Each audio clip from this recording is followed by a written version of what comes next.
Père a envoyé sur cette terre, comme a dit Jean, il a dit, il a mis le comble à son amour pour nous, parce qu'il nous aimait. Alléluia. Donc, Jésus-Christ t'aime. Toi qui me vois ce matin, Jésus-Christ t'aime. Jésus-Christ t'aime et il a un bon plan pour ta vie.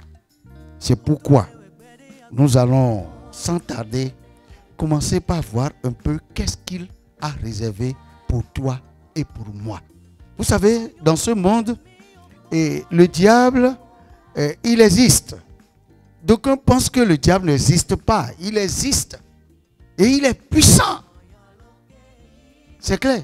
Le diable est puissant. Quand vous fouillez la Bible, vous verrez que le diable est vraiment puissant. Mais notre Dieu est tout puissant. Et notre Jésus-Christ est au-dessus de tout. Donc, y compris lui-même le diable, si puissant qu'il soit. Parce que quand vous lisez dans Apocalypse 12, vous allez voir, je ne veux pas lire, je vais citer. Quand vous lisez dans Apocalypse 12, le diable a été capable d'enrayer, d'enlever le règne de Dieu dans les cieux, d'enlever le salut de là-bas, d'enlever l'autorité de Dieu. Quand il y a eu guerre là-bas, donc il a fait beaucoup de dégâts là-bas.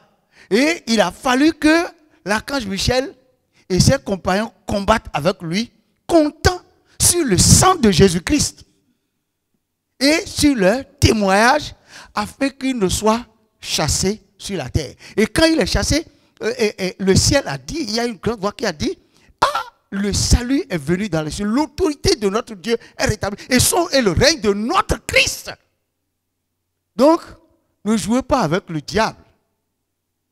Quand tu penses, oh moi je suis chrétien, le diable ne peut rien. Oui, il ne peut rien vraiment. Mais tu comptes sur quoi? Amen. Donc je ne dis pas ça pour que tu aies peur. Mais tu dois comprendre une chose. Quand tu t'accroches à Jésus-Christ, tu seras plus fort que lui. Parce que les autres ont compté sur le sang de Jésus pour avoir la victoire sur lui. Et sur leur témoignage. C'est ça. Donc, mon frère, ma soeur, toi qui ne connais pas encore Jésus-Christ, l'œuvre qu'il a accomplie sur la croix est pour toi. Pour que toi aussi tu remportes la victoire sur tes ennemis. Et tes ennemis, ce n'est pas les hommes. Alléluia. Tes ennemis, ce sont les astuces de Satan. C'est tout ce que lui il a mis en place pour ébranler le monde. Jésus-Christ est prêt. Ce que je veux, toi qui me vois, toi qui m'entends, parce que tu n'es pas devant ta télé et tu m'entends, ce que je veux pour toi est que tu acceptes ce Jésus-Christ dans l'immédiat. Parce que tu ne sais pas ce que demain te réserve.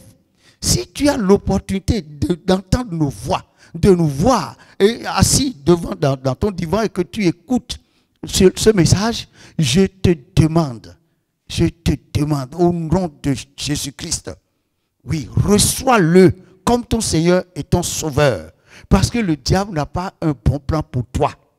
Mais Dieu, lui, il a dit, le plan que j'ai pour toi, je n'ai pas pour toi un projet de malheur, mais un projet de paix, d'avenir et d'espérance. Celui qui aime les hommes, celui qui aime l'humanité, c'est Dieu.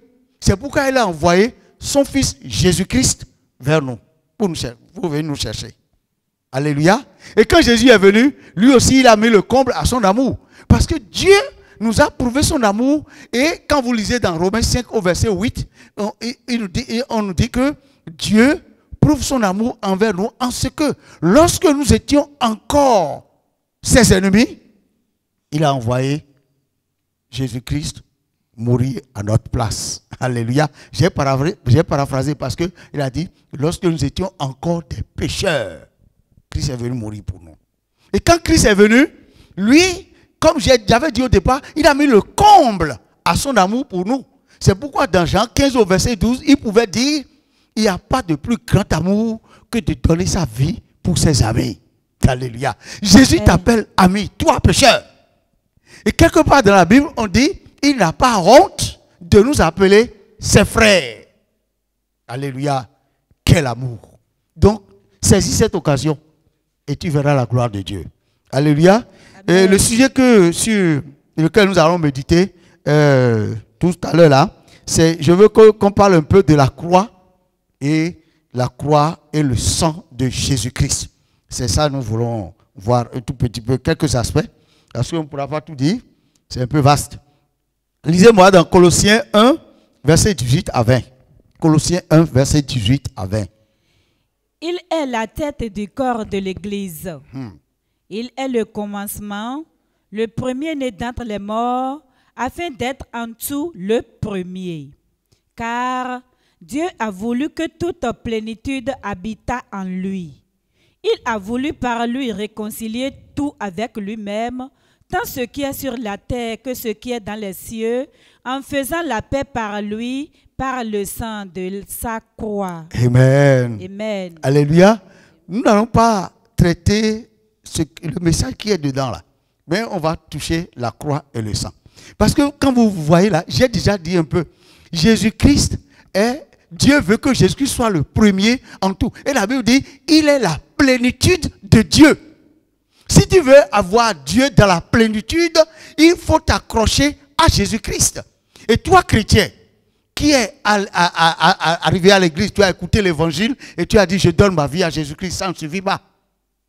Quand tu as fait ta confession de foi, il reste le chemin à faire.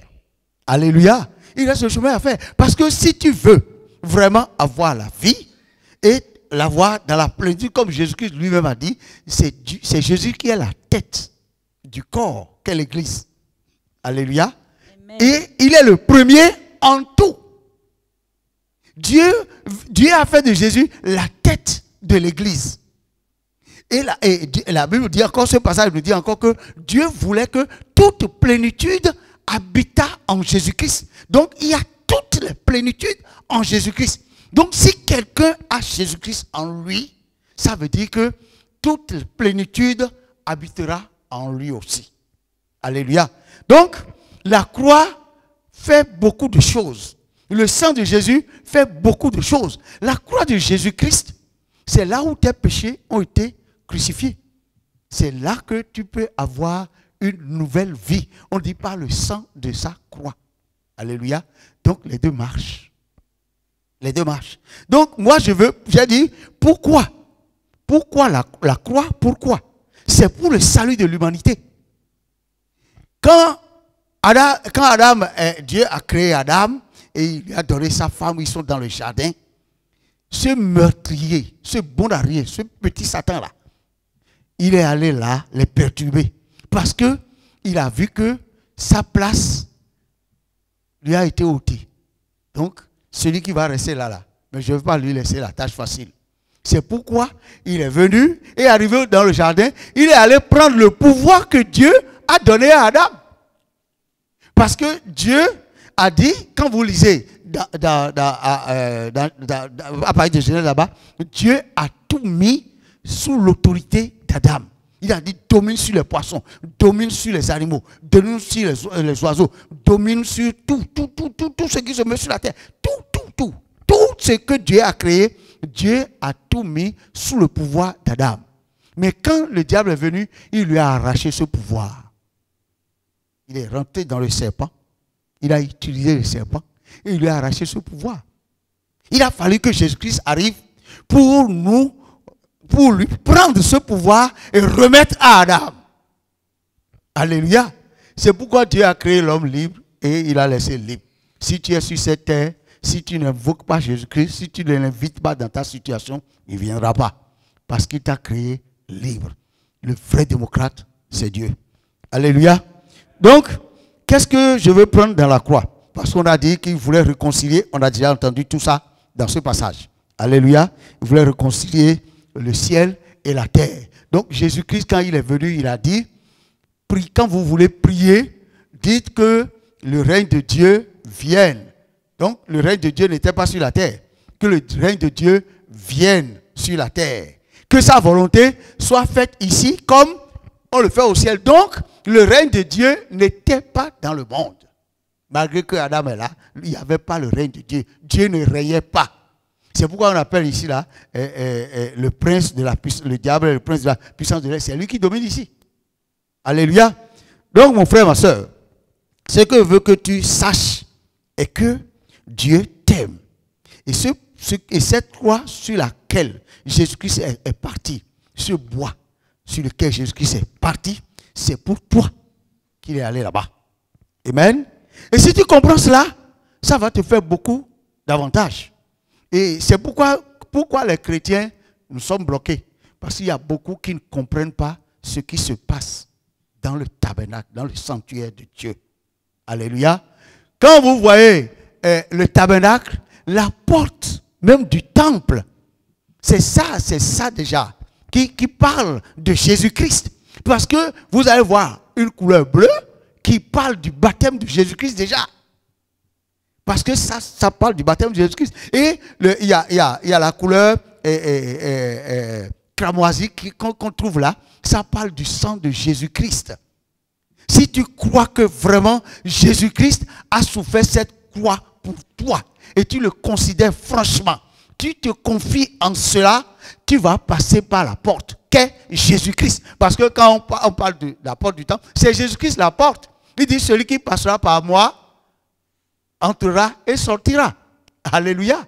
Donc, l'œuvre qu'il a accomplie, c'est celui qui reçoit ça comme pour lui. Et il s'adonne, il s'accroche. C'est lui qui va passer par la porte et rentrer dedans maintenant. Et parce qu'il y a le lieu saint et le lieu très saint. Mais nous n'avons pas assez de temps pour en parler. Alléluia. Amen. Donc, qu'est-ce que moi je veux dire? Je veux que nous comprenions certaines choses. Alléluia. Qu'est-ce que toi, tu dois chercher?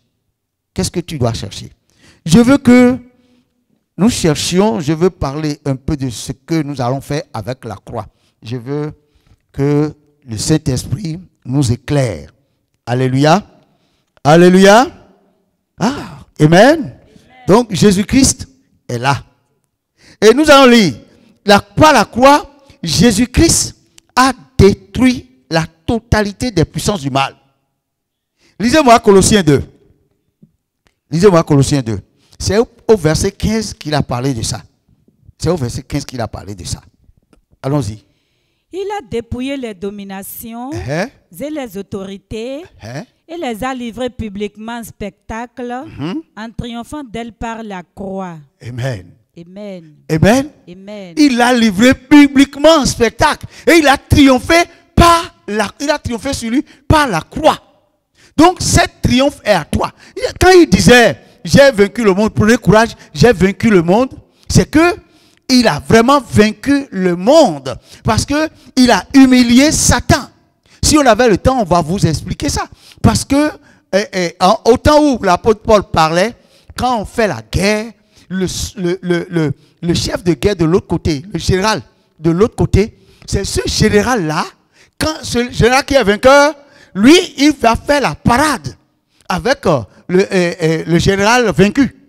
Et on l'accroche à son char, et lui et ses soldats, et lui, il va faire la ronde comme ça, là, pour l'humilier davantage. C'est ce que Jésus a fait à Satan. Donc, tu dois croire cela. Et là, tu n'auras plus peur de Satan. Malgré qu'il soit puissant, comme je l'ai dit au départ, quand tu sais que Jésus-Christ l'a détruit comme ça, là, tu ne peux plus le considérer même. Si tu le considères, c'est qu'il est très, très important. Il n'est plus rien. Jésus-Christ l'a humilié publiquement. Et il a mis en spectacle. Donc tout le monde a vu comment il est faible, comment il ne vaut rien. Et maintenant, c'est de celui-là que tu as peur. C'est que si tu as bien pris ce qui se dit ici là à cœur, tu n'auras plus peur de lui, malgré qu'il soit puissant, comme j'ai dit. Parce que tu es au-dessus de lui. Il est vaincu, vaincu, vaincu et encore vaincu. C'est pourquoi je demande maintenant que dans le nom puissant de Jésus-Christ, que toute puissance qui sont dans ta maison paternelle ou maternelle, dans ce monde, qui t'accable, dans le nom puissant de Jésus-Christ, que cette puissance soit anéantie. Amen. Dans ta vie, amen. Dans ton corps, dans ton esprit et dans ton âme. Amen. Au nom puissant de Jésus-Christ. Donc, n'aie plus jamais peur. Jésus a vaincu pour toi. N'aie plus jamais peur. Alléluia. Donc, la sainte croix de Jésus-Christ a expié nos péchés. Vous devez remarquer qu'à la croix, Jésus-Christ, il a pris nos péchés, il est allé les crucifier à la croix. Il est mort sur ce bois infâme pour expier tes péchés, mes péchés, nos péchés. Parce que quand il est allé là-bas, quel est ce qu'il a dit, quelle parole il a prononcée la première fois? Il a dit, Père, pardonne-leur, car ils ne savent pas ce qu'ils font. Quand dans le jardin de Gethsémane, il a pris la coupe, il a bu. Pierre a vu, Pierre est témoin oculaire. C'est pourquoi, quand Pierre voulait parler de ce sang, du sang de Jésus, il a appelé ce sang-là le sang précieux. Paul aussi en a fait mention. Donc, nous arrivons bientôt. Alléluia. Donc, Jésus-Christ a expié tes péchés. Ça veut dire quoi? Ça veut dire que Jésus-Christ a payé le prix que toi tu devais payer. Jésus-Christ a réparé ton crime. Jésus-Christ a réparé tes crimes. Donc ça là, il faut comprendre. Quand Jésus-Christ a réparé tes crimes, pourquoi? Parce que le châtiment imposé est tombé sur lui. Et Dieu a accepté ce châtiment. C'est pourquoi il a ressuscité de la mort. Donc toi, qu'est-ce que tu dois faire pour en profiter?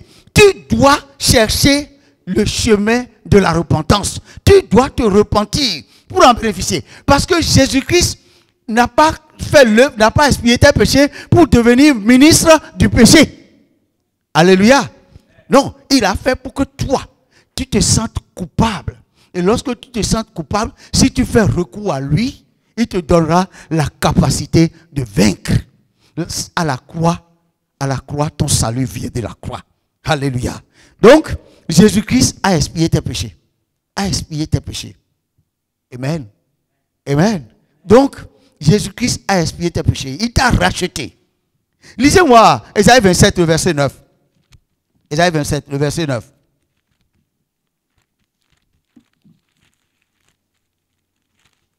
Ésaïe 27, le verset 9. Ainsi, le crime de Jacob a été expié. Le crime de Jacob a été expié. C'est Jésus qui l'a fait. Le crime de Jacob a été expié. Donc tous ceux qui se considèrent comme chrétiens, nous sommes de la femme libre. Nous sommes nés de la femme libre. Nous sommes les enfants de Sarah. On ne veut pas aller là-bas. Amen. Nous sommes de la femme libre. Nous sommes les enfants de la promesse. Nous sommes fils d'Abraham. Nous pouvons réclamer cette paternité. Parce que ça fait partie de l'une des promesses que Dieu a faites à Abraham. Tu deviendras le père de toutes les nations. Donc nous pouvons réclamer cela. Donc Jésus-Christ, parce que Ésaïe c'est le prophète de Jésus-Christ. Alléluia.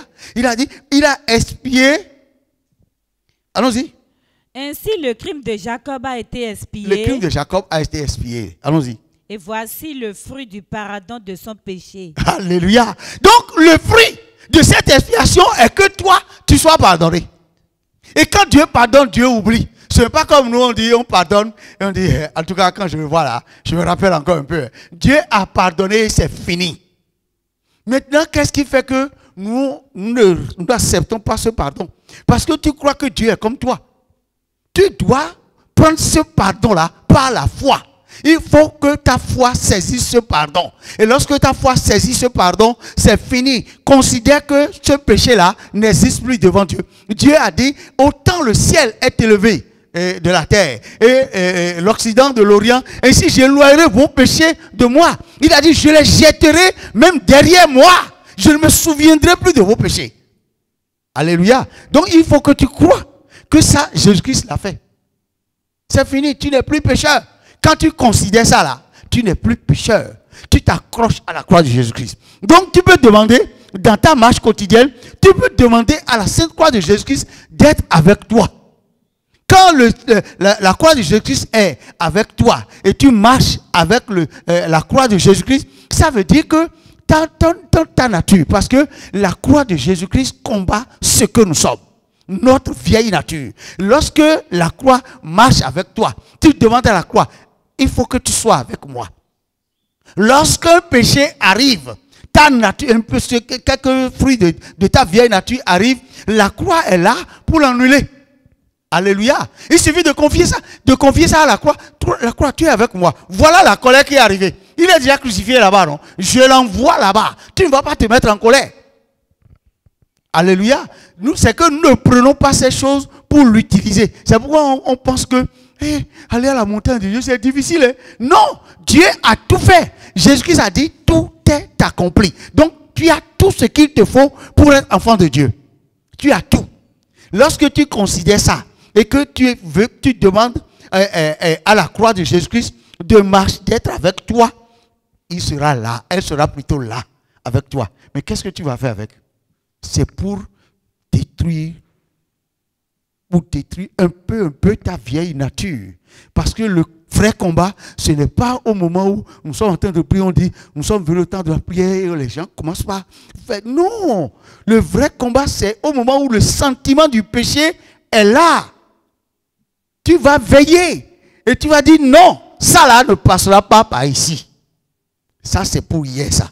C'est fini tout ça. Et quand tu dis ça, tu te révoltes comme ça, la puissance de la croix est là pour t'aider. Et tu vas t'en sortir. Alléluia. Amen. Donc, il faut demander que la croix soit avec toi. Et lorsqu'elle est avec toi, elle peut repousser loin de toi toute âme tranchante que l'ennemi t'aura envoyé. Tu lui dis, éloigne de moi, repousse loin de moi toute âme tranchante contre ma vie. Et la croix va le faire. Donc, quand elle est avec toi, il faut que toi-même tu sois présent avec elle. Et tu saches que je ne suis pas seul. Le chrétien doit savoir qu'il n'est pas seul. Quelqu'un a chanté, il a dit non, je ne suis pas seul. Jamais seul. Le Seigneur est là. Alléluia. Je ne veux pas chanter la chanson ici. Amen. J'ai très peu de temps. Sinon, je vais te chanter cette chanson-là. Il a dit non, jamais tout seul. Le chrétien n'est jamais tout seul. L'Esprit de Dieu est là avec toi. La croix de Jésus-Christ est là avec toi. Le sang de Jésus est là avec toi. Tu n'as jamais été seul. C'est parce que toi, tu ne considères pas ça. Toutes ces choses sont autour de toi pour t'aider à évoluer. Alléluia. Donc, tu peux, avec cette croix, tu peux demander à cette croix qui marche avec toi, que tu lui as demandé d'être avec toi, tu peux lui demander de te préserver contre tout accident corporel. Alléluia. Lorsque un accident est sur le point de se passer, si tu dis croix de Jésus, comme on a l'habitude de dire sang de Jésus ou le nom de Jésus-Christ, même si tu dis croix de Jésus, tu vas échapper encore. Donc, elle est là dans beaucoup de domaines pour toi. Que le Seigneur nous ouvre l'esprit. Que le Seigneur nous ouvre l'esprit. Amen. Amen. Amen. La croix est là pour te détourner de tout mal. Parce que quand c'est péché là, c'est là-bas ça a été crucifié. Quand ça vient, il dira non, tu ne passeras plus par ici. Alléluia. Alléluia. Parce que dans ta vie, elle ne passera plus. Et c'est cette croix qui a détruit nos malédictions. Quand vous lisez dans Galates 3, versets 13 à 14, la Bible est claire. Ça a détruit nos malédictions. Il a dit quiconque, maudit soit quiconque est pendu au bois. Et c'est à cause de la malédiction. Et la Bible dit, Jésus s'est fait malédiction pour nous. Si vous voulez, vous pouvez lire rapidement. Parce que moi, je suis pressé. Christ nous a racheté de la malédiction Christ de la nous loi. a racheté de la malédiction de la loi. Pas seulement de la loi qui a été dite au jardin d'Éden. Même tout ce que tes parents ont contracté avec leur alliance et tout là. C'est pourquoi il disait quelque part, votre alliance avec la mort sera détruite. Il y a quelque chose qui a donné ce pouvoir. C'est la croix qui a donné ce pouvoir. Donc, Jésus-Christ a pris nos malédictions. Il les a crucifiées là-bas. Allons-y. Étant devenu malédiction pour nous. Donc, quand Jésus est devenu malédiction, toi tu es devenu quoi? Toi tu es devenu bénédiction. Toi tu es devenu justice. Jésus-Christ est devenu injustice. Et au moment où Jésus devenait injustice, toi tu devenais justice de Dieu. C'est pourquoi sur la croix, il s'est posé la question, mais Dieu ne s'est jamais éloigné de moi. Il a dit, Seigneur, mon Dieu, pourquoi tu m'as abandonné? Parce qu'il a pris vraiment ma place. Il a pris ta place. Et c'est pourquoi, au moment où Dieu l'a abandonné, il nous recevait, nous autres. Il avait les yeux rivés sur nous. C'est pourquoi il a dit, les murs de votre défense là sont dans la paume de ma main. Pourquoi vous avez dit que vous avez oublié? J'ai paraphrasé. Quand vous lisez Isaïe 49, verset 14, vous allez voir ça. Je ne veux pas lire. Amen. Il a dit, Israël dit, Dieu m'oublie. Dieu m'abandonne. Non. Est-ce que la femme peut oublier l'enfant qu'elle a fait naître au monde? Dieu ne peut pas. Il a donné des exemples. Il a dit, même si ceux-là oublient, parce qu'il y en a qui oublient et mettent ça dans les fossés. Et mettent ça dans les douves WC. Nous sommes d'accord. Alléluia. Mais Dieu a dit, même si elle l'oubliait, que lui, Dieu, il ne nous oubliera jamais. Alléluia. Donc, c'est une confiance qu'il faut avoir en lui. Que le Seigneur nous bénisse. Amen. Amen. Amen. Je suis resté pratiquement sur la croix. Hein. Mais je vais dire un mot sur le sang avant de partir. Le sang, amen, le sang, c'est pour notre protection. Et je donne le passage, vous allez lire parce que j'ai très peu de temps. Parce que le sang, c'est pour notre protection. Ça a protégé les enfants d'Israël en Égypte. Parce que l'agneau qui a été immolé en Égypte, le soir, la nuit, là, où le destructeur doit passer, ce sang a protégé Israël. Il suffit de les passer sur le linteau et les deux poteaux et le destructeur passe au-dessus de toi. Donc ce sang nous couvre et il nous protège contre le destructeur. Si tu l'utilises, mon frère, ma soeur, ce sang te rendra invisible à ton ennemi. Il rendra invisible ta maison à ton ennemi. Et la sorcellerie ne te verra pas.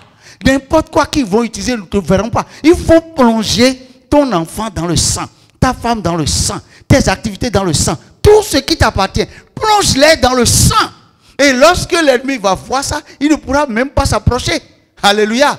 Et ce sang, comme je disais encore, il lave ceux qui sont destinés pour la vie éternelle. Parce que dans Apocalypse 7 au verset 14, on nous a dit que ceux qui viennent de la grande tribulation, qu'est-ce qu'ils ont fait? Qui sont ceux-là qui viennent de la grande? C'est ceux-là qui ont accepté Christ comme leur sauveur et Seigneur personnellement. C'est ceux-là. Il leur a donné une robe blanche. Et dans ce monde, cette robe se salit parce que nous sommes dans un monde de péché. Et tous ceux-là qui gémissent à cause de tout péché qui se passe ici, là, et cherchent sa face, leurs larmes et autres, ça, c'est avec le sang que Jésus-Christ, que Dieu lave leur robe. Alléluia. Et ce sang encore, pour toi qui veux servir Dieu, tu as besoin de ce sang. Parce que dans Hébreux 9, au verset 14, on nous dit que c'est ce sang-là qui va purifier nos cœurs des œuvres mortes afin que nous puissions servir le Dieu vivant. Frères et sœurs en Christ, vous qui nous écoutez, qui nous voyez, nous communions avec vous. Alléluia, par le Saint-Esprit. C'est pourquoi je vous demande, ce matin, dans le nom puissant de Jésus-Christ, que la puissance de la croix se manifeste sur votre vie. Amen. Que la puissance du sang se manifeste sur votre vie. C'est ce sang que Archange Michel a utilisé. Donc, avec ce sang, tu as la pleine victoire. Et quelque part, on dit, il parle mieux que celui d'Abel. On n'a plus le temps d'en parler. Que Dieu nous bénisse. Amen. Prions. Éternel notre Père, notre Dieu, nous te bénissons, nous te rendons des actions de grâce pour ces moments merveilleux, pour ce moment de partage. Esprit de Dieu, nous te disons infiniment merci. Sans toi, rien ne peut être fait ici. C'est pourquoi, pour le laps de temps que nous avons utilisé, nous te remercions pour ce que tu communiques encore davantage à tous ceux-là qui vont vouloir repasser ce que nous avons dit. Seigneur, saisis leur vie. Amen. Communique-leur ta vie. Amen. Communique-leur ton germe. Amen. Afin que, Père, ils puissent grandir dans ta sainteté. Amen. Et marcher avec toi jusqu'au soir de leur vie. Amen. Sois béni, sois loué. Amen. Au nom puissant de Jésus-Christ. Amen.